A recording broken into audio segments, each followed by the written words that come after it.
Everybody's good? Okay, good. I didn't have to hold it. So, I just wanted to take a minute and say thank you, first of all, for giving us a little bit of time to share something that really, really means a lot to me and now means a lot to Lizzie and a lot of other people that we've touched along the way.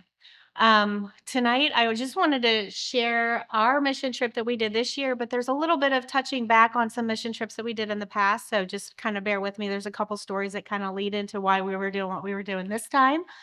So if you have any questions, just let us know towards the end and you can ask away. So this year, we go to, if you want to click to the next screen, sorry. We go to Ashangaroro, and that is a small village in western central Uganda in Africa. And so this is kind of on our website that we have now. Our missionary group is called God's Grace Family Ministries. And we came up with that name. It took a long time to get this name. And we went through a lot of prayer and trying to figure out. And we also tried to get the name that was going to work in a nonprofit and all kind of things. So we're just happy that we was able to get that name established. And we are a nonprofit now. On the website, it says, "We walk by faith and not by sight." That is the words that we live by in our ministry. We use that a lot in our prayer service on Saturday nights. And we just feel that everything that we've done, we have to walk by faith because there's no way any of this could have happened without God. And we know that everything that we've done is through God's hand. So we walk by faith, not by sight is our motto. God's Grace Family is a group of Christians minded individuals who have been led by the Holy Spirit to bring life to a home for displaced and helpless children. We have been brought together to work in a collaborative method to care and provide a healthy living environment for the children in the community of Ashagarura. You can flip that.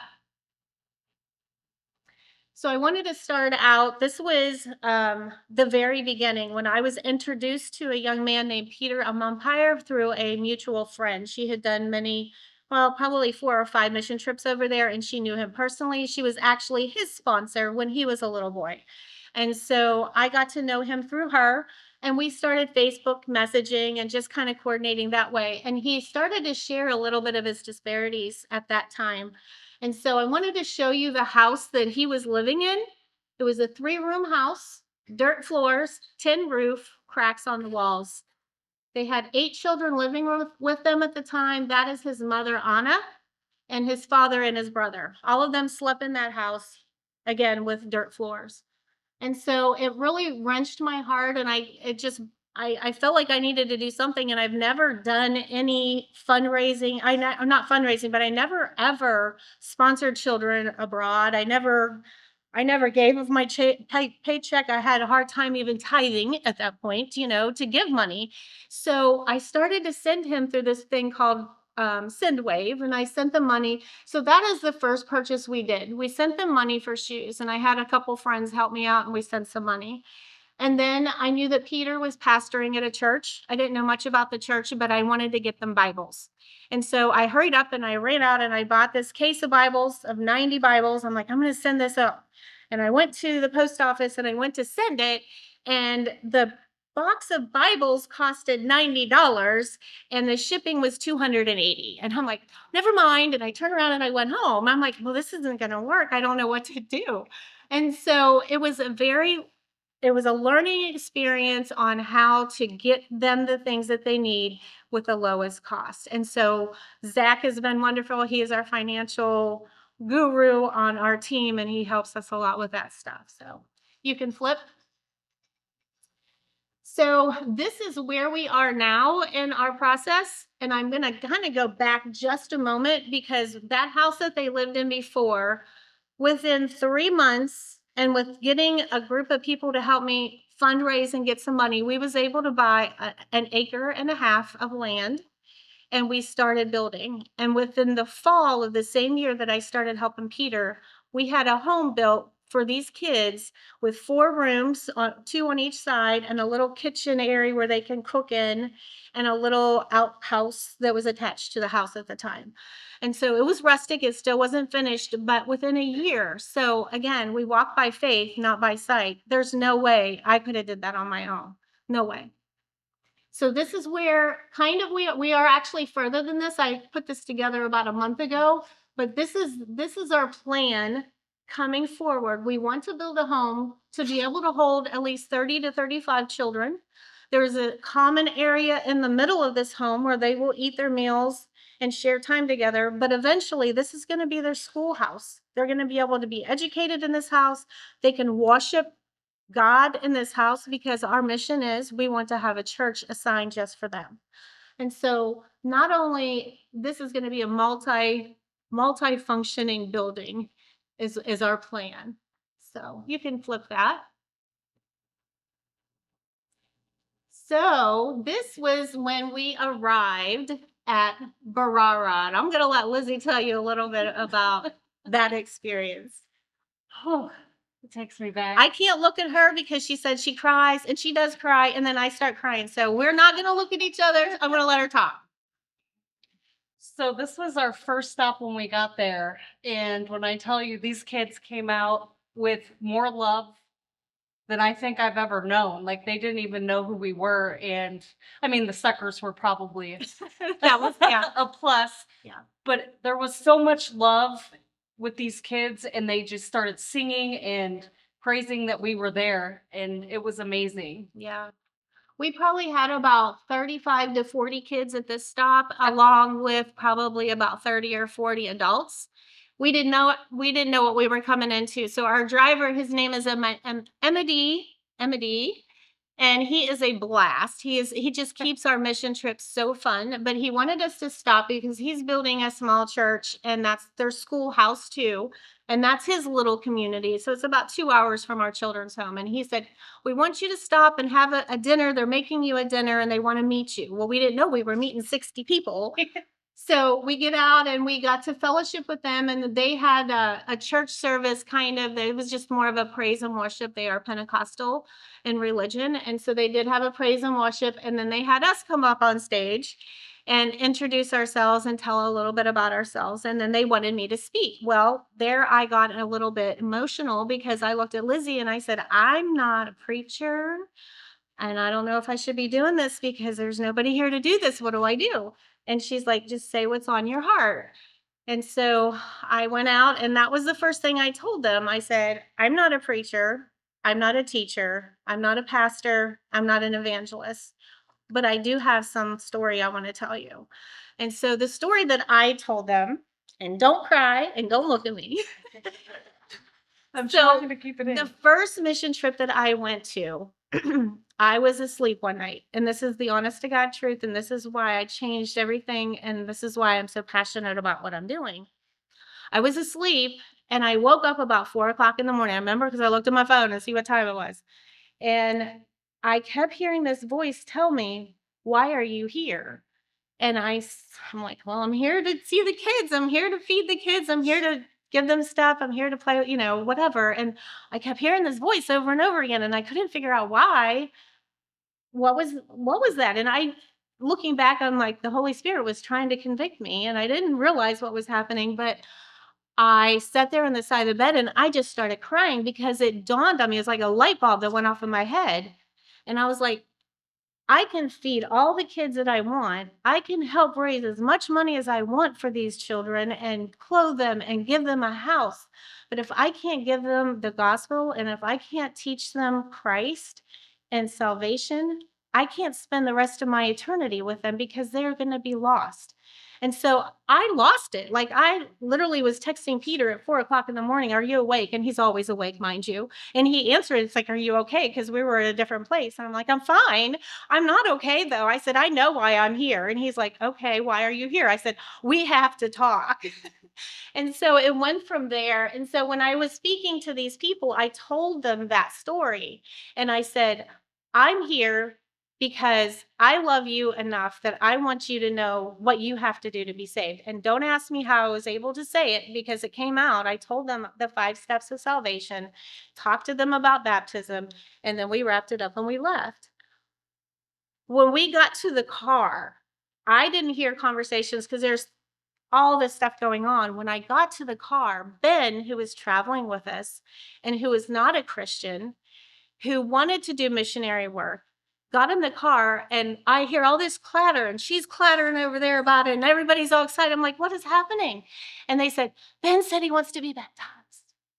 And so he had came to church before we left and heard Brian's message about baptism. That was his topic that day. And then when we were traveling in the car for 6 hours and on the plane, and we were talking about baptism, and we were talking about salvation to him. And he heard it that time when I told it again. And by the time we got back in the van traveling to the home, he told us that. So I don't know. It was just a wonderful experience, and I just wanted to share that with you. So that was day one. We have not arrived to the kids. We're going to the hotel. Oh, goodness. I don't know. So we fundraise 24/7. Um, Literally. and I will tell you too, each one of the children that we have in our group, we have 36 children now, and they all have a specific sponsor. And so each sponsor pays $40 a month, and that helps them pay for their tuition, some food, some clothing if need be along that month's time. And their prices are really relatively cheap over there, so that money goes a long way. If you do not pay your school fees, you do not go to school over there. So there's thousands and thousands of children in Africa that does not get an education. And that is like survival of the fittest. So the most important thing that we want to give these children is a chance to learn, a chance to grow, a chance to survive, and to be able to provide for themselves someday. So we do fundraisers, we do larger ones, and then I do a lot of yard sales in the summer. We do events. We're doing an event this week. Next weekend, we're doing a walk for water for clean drinking water for the home. We need 2 water tanks, and we need clean filtration systems. So we do fundraisers all the time, and then we speak at different places trying to get corporate sponsors. I do have a couple corporate sponsors that has helped us out this year. So we've been really blessed with people actually believing in our cause and following us on social media and whatnot. And so it's growing slowly, but surely it's growing. There we go. So this is us arriving first day out the car. Lizzie, what was it like? Before we even pulled up all the way up the hill, you could hear the kids singing and just Hollering. hollering for us. And we didn't even get out of the van. They jumped in the van, and Yeah. I was like, we have to get out. Like, there was so many of them, and it was amazing. Yeah. They're just the most gracious and loving kids you'll ever want to meet. They're just wonderful. All right, next slide. So we did not go there to just have a good time. We did a lot of work while we were there. So we're going to show you a lot of the work that we did. Part of it was we were buying some clothes and getting the kids fitted for clothes. This is our youngest set. We have a twin. It's his Alpha. We have Omega, his brother. And so he was getting some new gear. And that is the secretary/nanny behind helping us out. We cooked an American meal for them, and that was a production. There's another picture coming down the pike about that, but it is an all-day event to cook for 40 people and make it over a wooden stove. Yes. So it is definitely a lot of work, and they put a lot of hours in every day taking care of those kids. So I commend them so much. Next slide. So me and Lizzie did a lot of shopping before and while we were there a little bit, but I had found a really good deal on Crocs, and they wear Crocs over there. So we filled up a whole suitcase with Crocs, socks, underwear, all these things, and we were just distributing them out. We had some other fun toys and stuff, so we just had fun for a couple hours giving them the things that we brought for them, and it was just like a giving, sharing day.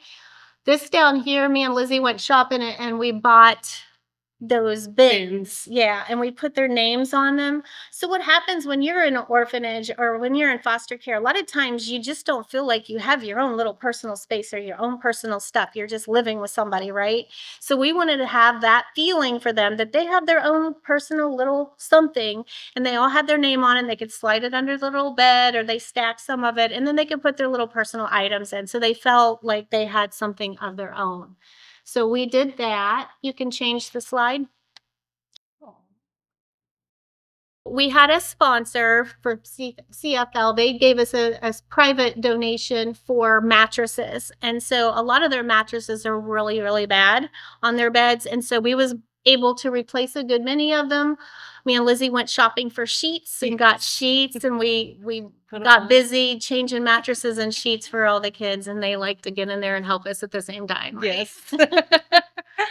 So that was exciting, and we were really thankful for that sponsor to donate those.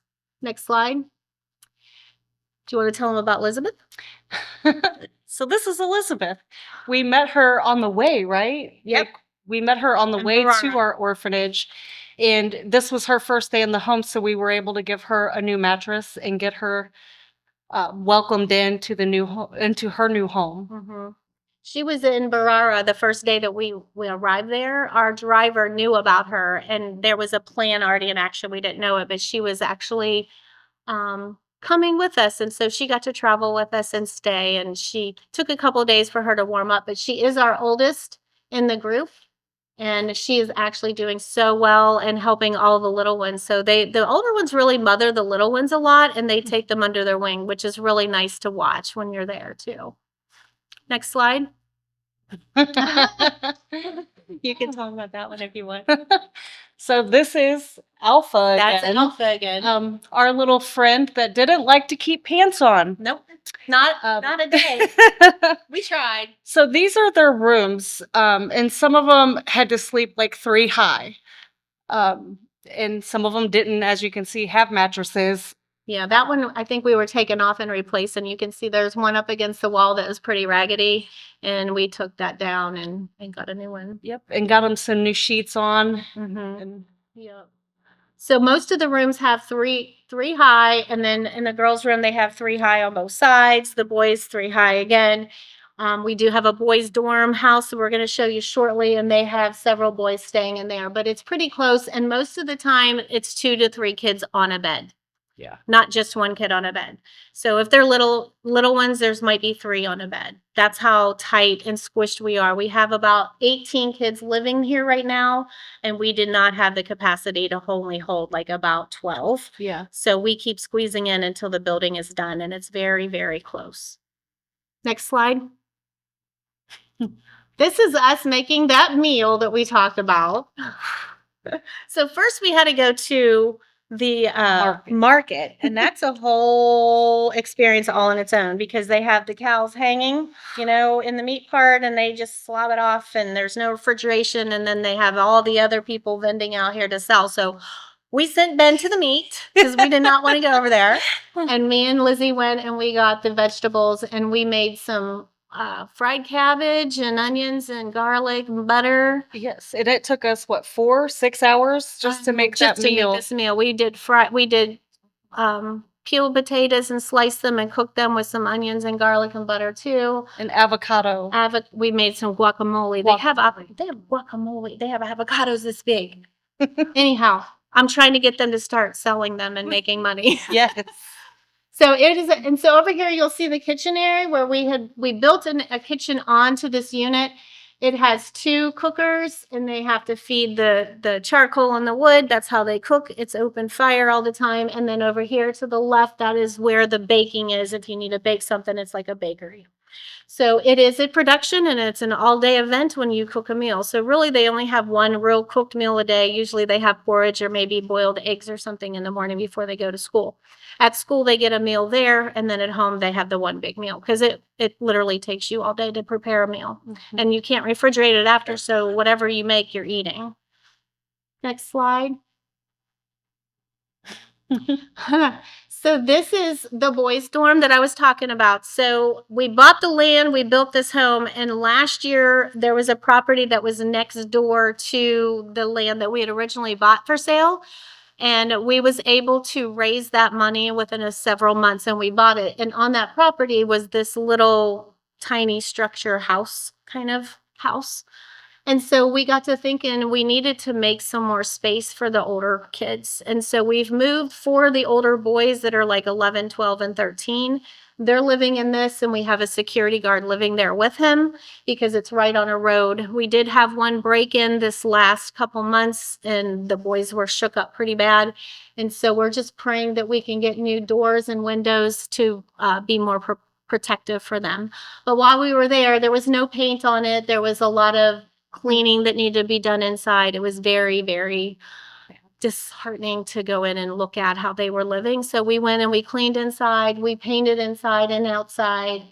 And again, the doors and the windows are one of our next projects that we're praying to be able to get for them so they can have a little bit more sound sleeping for sure. This is our secretary in the middle. Her name is Colleen, and that is Peter, our pastor. He's only 20, no, he's 32 now. I have to think. 32. He's 32 years old. And we were just having fun painting. We just enjoyed that day a lot, I think. Yeah. It was a And lot the of fun. kids even came in and helped us paint Yeah, a little bit. they were rolling and Yeah. Yeah. So, all right, next slide. Oh, The second project we had was we wanted to finish this area. We needed to get some other money source, and so we are doing chickens now. So we got the chicken wire up and around the top part and then closed that and sealed everything, cleaned the inside out. And after we left, they were able to purchase 100 chickens, little peeps. So that was our second project, and that was our hottest day there. It was very, very hot doing that project, but we survived and we all got our hands dirty, and it was fun. It was fun. So next slide. So we wanted to do VBS while we were there. Last year we did VBS in town at a church, and we opened it up to the community, and we had over 215 kids show up. We had to feed all those kids, and then I took packets for all of them. We took toothbrushes, toothpaste, and all of that. So this year we wanted to kind of keep it simpler because there was only 3 of us. I didn't think I could handle a 200 and some crowd, just the 3 of us. So we kept it to just all of our GGF kids. So there's 36 of our kids, and they all came, and we did it outside in the back, and we studied the story of Joshua and Jericho. And so they sang some songs to us in their language, and we taught them some songs and action songs and different things. And then we sat and we told the story of Joshua. And if you see the little box down there, there's some rods that go through that. That was our Ark of the Covenant, because we wanted to do a visually, like we just wanted them to experience what we were talking about. So we told the story, and then we got 12 of the kids. We picked 12 out, and they had to go out and find stones, first of all, for the 12 tribes. And then we had the 4 boys go to the middle of the river, Jordan, and stand there and hold the water back while we paraded through. And then we got to the other side, and then the 12 stones were put for the monument. So it was a lot of fun, and they got to, not only hear the story, and I had a translator with me so they knew what we were saying. They also got to see the action and what they were actually going to be, what the storyline was. Next slide. So there again, we were telling the story. Here they're building the monument. You can see that, and we were talking about that. And then they lined up, and we paraded to Jericho. And Jericho was the boys' dorm. And so we explained to them, when we get to Jericho, we cannot talk. We cannot make any noise. We have to go around it 6 times. I'm like, this is not going to go so well. But see, they did not make a peep. Not one of those children made a sound 6 times around. And then as they passed us on the 7th time, they all got a horn that we took. And they blowed that horn, and they blowed that horn, and we did the 7th time around Jericho. So that was very fun, and they really had a good time. And then we heard horns for the rest of the week. Next slide. And then Lizzie and me, we went and bought a bunch of crafts before we left. You can talk about this if you want. Yeah, so we bought some masks that were like animal masks, and some coloring pages for them to do. And they had so much fun. The colors around the eyes of the mask they had to put on, and the ears. So it was like teaching them where everything went. And then all the extras, they was putting them on their ears, Yeah. walking around with little earrings. They thought they were earrings. The lips on their ears. Yeah, it was really cute. All right, next slide. So one of the things that we wanted to surprise them was a sewing machine. And so over there, learning a trade is really, really important. And so we want our girls to learn a trade so when they grow up, they can make money or revenue somehow and not depend on anybody or anything. A lot of times over there, unfortunately, husbands leave their wives all the time if they feel that they can't take care of them or their kids. They'll just drop their kids off and say, I can't afford you, and they'll leave them. And that's why there's so many orphans over there and women without males and whatnot. So it's very important to teach these girls a little bit of a trade. So we bought a sewing machine once we arrived at Kampala. Next slide. And then it just tells you up there why. So this is a picture of all the kids with their masks on around the sewing machine, and even Bingo the dog was there in the picture. But we just, like I said, the older girls. So we have a girl that is in town, and she made these for us. And this is why we wanted her to come out. So on the next slide, she came out and measured us, and in 2 days came back out and gave us our outfits. 2 days. And it was amazing. So we all got a new outfit, and we thought this is perfect because she lives right in town, and we're going to pay her a little bit of money to train our girls how to sew. And so it was just a kind of God sent thing that she came out, and we're like, hey, we need you. And so the girls are going to be learning how to sew. And then I have an organization that is donating a whole suitcase full of sewing materials, supplies, needles, threads, and all of that stuff to take with us when we go in January. So we're excited about that. Next slide. All right. So this is where it gets really deep and hard. So one of the things that we really, really do, and I love to do, but it is also very heart-wrenching to do. Where Peter and the children live is about an hour or about a mile and a half out of the little town that they live in. And so they live, it's very country, but behind them and all around them is kind of the brush, as you will. It's country, people living in huts, people living in dilapidated, mud houses and whatnot. And so we wanted to do something for the community while we were there. And so we went and we bought supplies. We bought maize, which is like a corn meal the powdery cornmeal that they buy, and they can make porridge out of it or different things out of it. So we bought bags of those. We bought salt because salt you need for a lot of different things. And then we bought bars, these things of soap, because nobody has soap out there, soap and water. So we went around, and this little man, what is his name? Ignatius. This little boy right here. Ben adopted him while we were there, and he took him under his wing, and he is his sponsor now. So we went out to Ignatius' house where he lives, and this is his uncle who raises him. But you can see he has cut off hands. He's really dirty, no shoes, no nothing. And his house was just so sorrowful. It made me cry.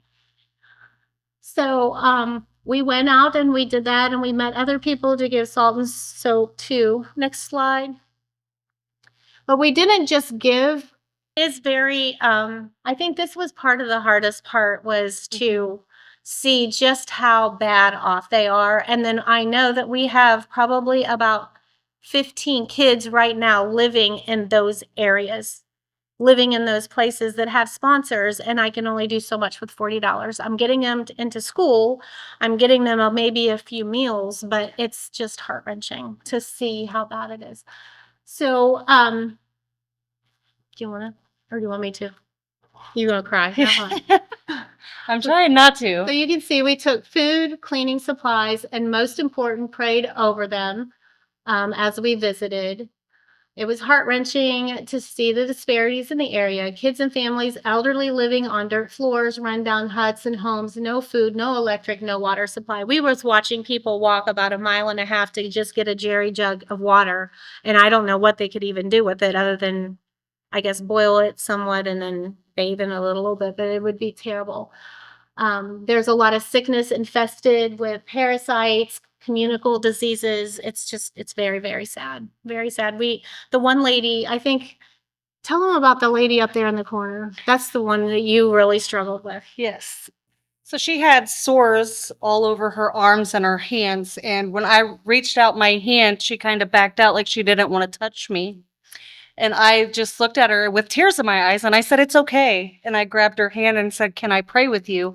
And I was crying the whole time I was praying. But those are just things like that really got to me. This was the hardest part for me. It was hard. But there was a bigger picture, and it was awesome. And they just are so humbled about just that little bit of time you gave them. And that prayer meant so much. Like this woman that we went to her house and she took us inside. She wanted us to see her home. And God bless her little heart. And we couldn't stay long, And I said, "Can we pray with you?" And she dropped to the ground like faster than anything I ever seen before in my life. Like they are just, it breaks your heart. And you just want to teach them about Jesus so bad. The language barrier is the hardest thing, but boy, if we can just get past that language barrier. Yeah. Next slide. Is it froze again?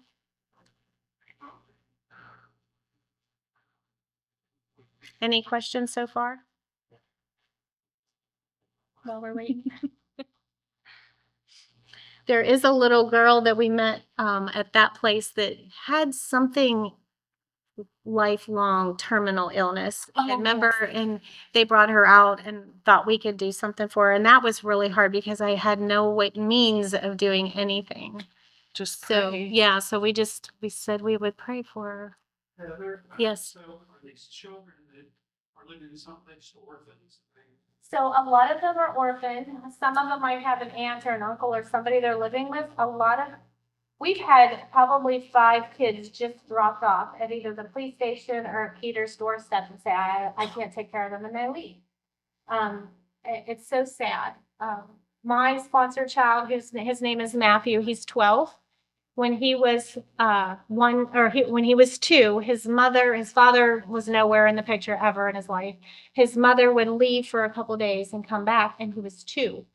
And they found him in the house, and the house had caught on fire, and they got him out just in time. And Peter snatched him and just kept him from then on out. We've had several that I had a woman bring her daughter there. It was about a year and a half ago, maybe 2 years ago, and said, she remarried. Her husband didn't want the child, and so she just dropped him off and left with her husband. Like, it's just, the culture is so strange, and it's so sad. And these kids are just like nothing. They're just nothing to them. So this is the exciting event of Ben. So we was able to rent a pool up by where our hotel is. They do have some modernness in the place that we were staying, in the area that we were staying. We were about 20 minutes away from the kids.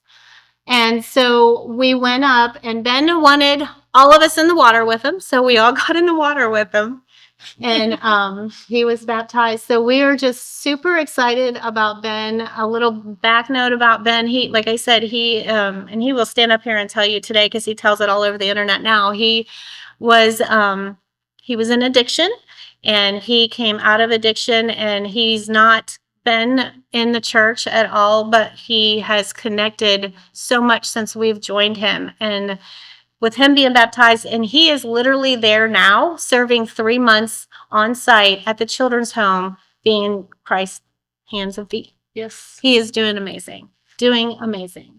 So we were just super excited about that. And while we were there, we also was able to tell the same story at Peter's church on Sunday, and I was able to tell that same story. And that afternoon, we had 6 other baptisms. 3 of them were our children, our older kids. One of mine, Matthew, I'm so proud of. And then our secretary was baptized, and then there was 2 from the church that heard us talk. And so follow-up is my worry, that there's no follow-up behind it. And so we are going back in January, and my dad, another evangelist, another young man from the church, and then there's 9 of us going, and we want to follow up, and we want to make sure that there's follow-up being done. So we're just so excited about that. Next slide. No, it's my favorite picture of you. Sickness is common, malaria and typhoid.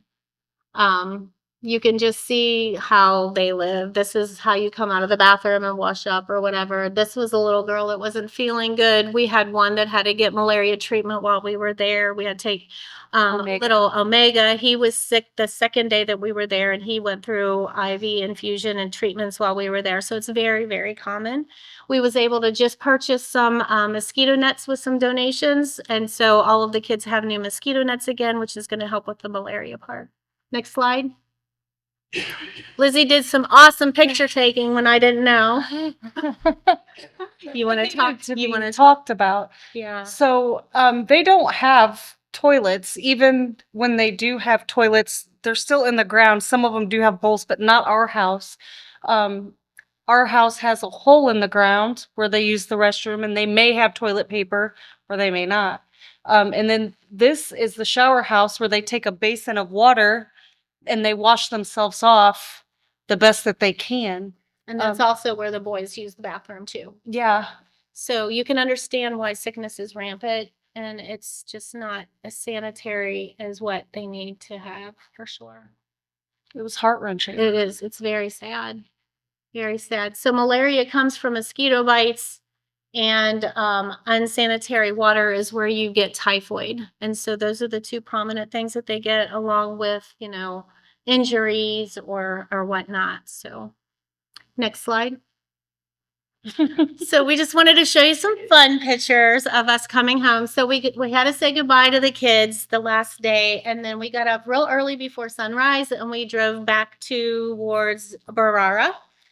And when the sun came out, I was like, Emily, you have to stop. We have to take pictures. And so we jumped out. And if nobody knows, Lizzie was a boxer years ago.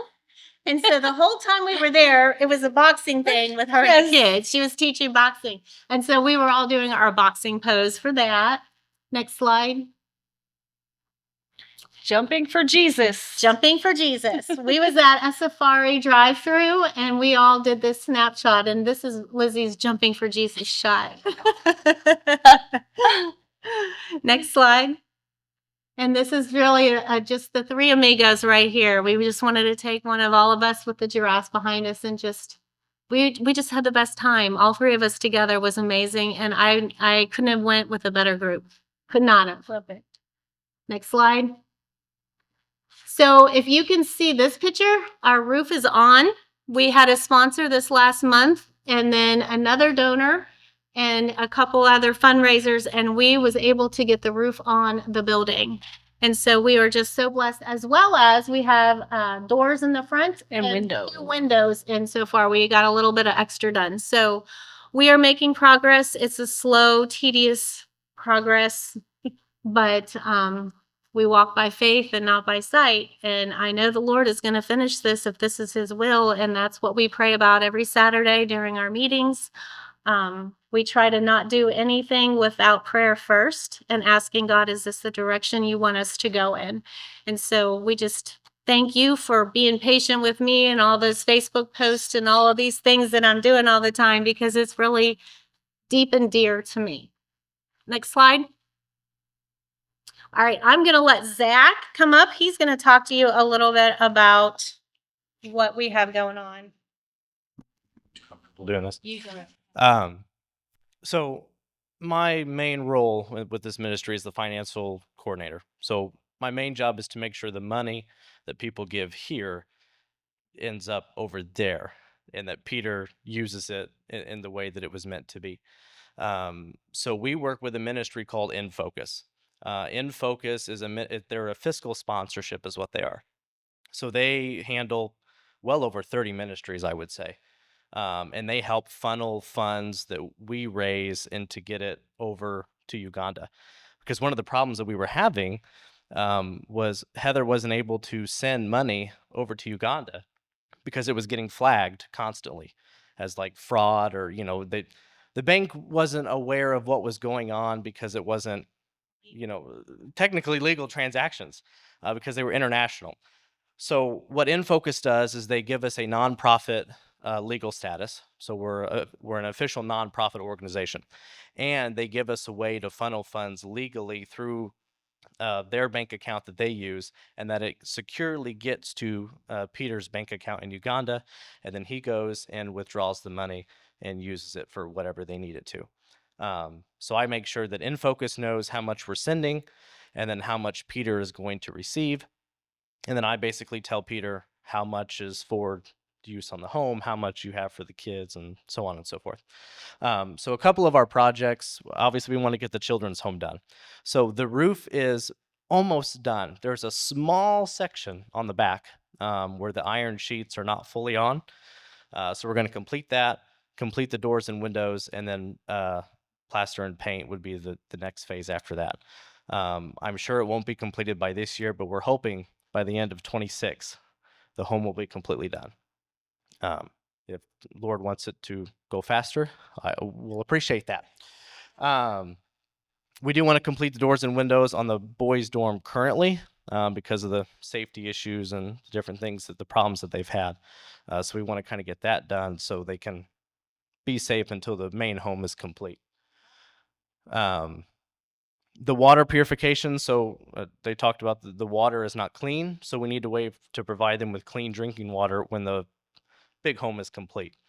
So the event that we're having next Saturday, Walk for Water, is a fundraiser to help raise water for the big water tanks where the water is going to be held.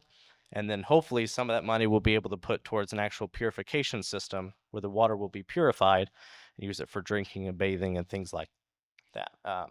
And then obviously our next one is a van for the kids, because the way the kids get to school now, Peter takes them on the motorcycle that they have. They have one motorcycle, and Peter fits as many children as he can onto the motorcycle to take them to school and back. And Ben sent us a video this week, and there was 6 children on a motorcycle, and including Peter was 7. And it's just a regular motorcycle like we have here. So yeah, and he was in an accident a couple of weeks ago, and he got that repaired. Biggest accident things that happen over there, they call them bodas. That's the name of a motorcycle. Bodas, yeah. Bodas, and many people are injured on bodas, and so it's very unsafe. The little Alpha, the little one, was on that motorcycle video that he sent us this week. Yeah. So a van is helpful to get more kids to school and to get them there safely. So we would really appreciate a van for that. Anything else? Maybe about our prayer service and how, Yes. Okay. So we mentioned the prayer services that we have on Saturday night. We have them every Saturday night. And if people can't make them, we don't cancel them. We just move them to Sunday night or whatever, because we feel that these prayer nights are very important. So anyone that is involved in the ministry gets on. We'll share devotionals, and mostly it's just to pray. We pray for each other. We pray for the home. Peter gives us updates on what's going on in the home weekly, and we kind of update each other on what's going on. So these fellowship times is what we call them, are very vital to what we do, because they keep us connected to each other, and more importantly, they keep us connected to God, and that we're doing what we need to faithfully, and we're doing them with guidance from the Spirit. So that's kind of what we do every Saturday night. I know your dad has studied with Peter and a couple of other people over there. I study with Peter weekly. Right now we're going through New Testament books because he does pastor and teach over there. And like we said, they are Pentecostal. So one of the big things we've been trying to teach them is the importance of baptism and what that means for their life. The other thing was we didn't realize that they weren't taking communion. And so we didn't realize that it actually would cost something for them to take communion. I think we take it every week here, and we don't realize that it actually costs something for them to get those materials to be able to take the Lord's Supper. So we're able to send funds over there so that they can get communion, and then I taught with Peter about the importance of communion and what it means, so that they're just not doing it and they're not really sure why. So we want to make sure that they're doing it, and they know why they're doing it, because we believe it's important. So lots of good spiritual stuff going on there as well. Let's see. basically it. Yeah. We just kind of wanted to share what our passion is. And I know a lot of you are on Facebook and see it, but maybe you didn't know the backstory of it or why or what or how became started and where we are now. So we just appreciate your time. Thank you so much. I just want to say thank you to everyone that helped me be able to go on this trip. It was Yeah. life-changing. Thank you. Church did help sponsor our van when we traveled there. So thank you so much because without that van, that's a lot of walking.